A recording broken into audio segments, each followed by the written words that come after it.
Hello hi नमस्कार जय जगन्नाथ मु काली सहित आपको स्वागत जनाऊँगी मो चैनल गडफादर यूट्यूब चैनल को मुझे समस्त को स्वागत जनाऊँगी एवं शुभेच्छा जनाऊँगी आपण मैंने आशा करुँगी आपण मैंने भल थे सुस्थ थे समस्त प्रभु जगन्नाथ पाखे मो प्रार्थना करी आपण मैंने समस्त भल रहे सुस्थ रुहतु। आज आम देखा भिडियो आज देखा आमर आस्का स्थित कोठे केतुटा मेढ़ होती गणेश गणपति बापा मेढ़ चलतु आज जा मेढ़ बुलिया सर्वप्रथम आम घर विराजमान कर गणपति महाराज दर्शन लाभ करूँ मो नीतिदिनिया पूजा केमती करुँची आप समस्ते देखु आ कहीं भी वीडियो को स्किप करते ना समस्त वीडियो को देखो बहुत सुंदर सुंदर वीडियो लगुच बहुत भल लगे समस्त वीडियो बन रुहतु सब्सक्राइब करूँ लाइक करूँ देखु ये फ्रेंड्स देखु मुझे गणपति बापा आरती करुँची आपण आरतीर दर्शन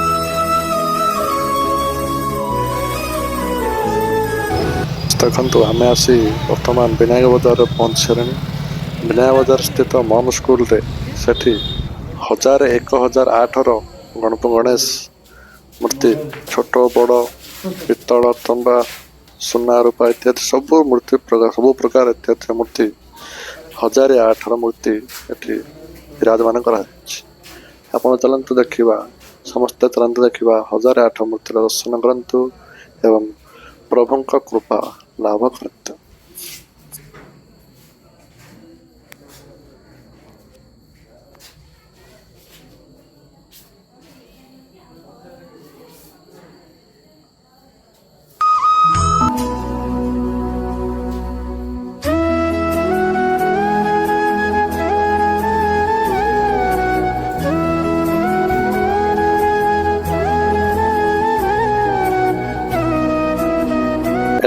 देखु ये गणपति महाराज फोटो रे विभिन्न प्रकार फोटो चित्र एवं विभिन्न प्रकार रूपर ये सब देखा आपण मान समस्त मिलूँ आपण मैंने गणेश आशीर्वाद एवं कृपा लाभ करते।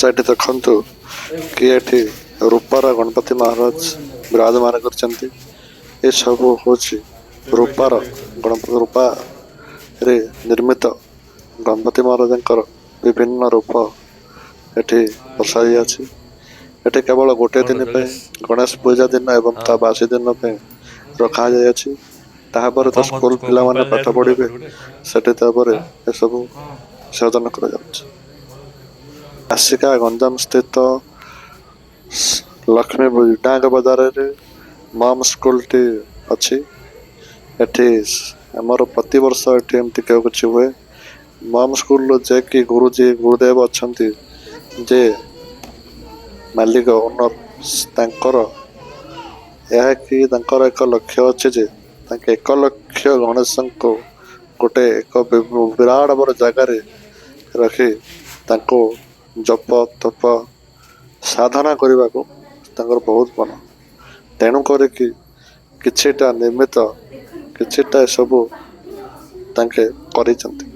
पिला मानकर जेहेतु ये करले ध्यान करें से ज्ञान बढ़ तेणुक सब एमती किसी କରିଛନ୍ତି ଏଠି।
ବର୍ତ୍ତମାନ ଦେଖିପାରିଲେ 1008ର ମୂର୍ତ୍ତିର ଦର୍ଶନ ସରିଲା। ବର୍ତ୍ତମାନ ଏ ହେଉଛି ଖମଶ୍ରୀପାଟଣା ସ୍ଥିତ ଅନୁଷ୍ଠିତ ମୂର୍ତ୍ତି।